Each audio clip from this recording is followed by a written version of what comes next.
So the Hill Ram Scheme is a hill flock genetic improvement programme which aims to take advantage of new technologies, specifically DNA parentage, in order to enable the hill sector to performance record and improve genetics within their sector.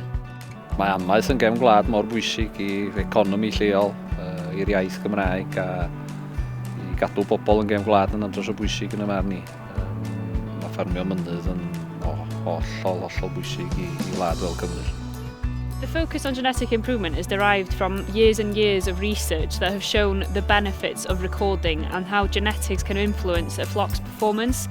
So previous anecdotal evidence shows that using a recorded ram, for example, with improved EBVs can gain £3 per lamb killed.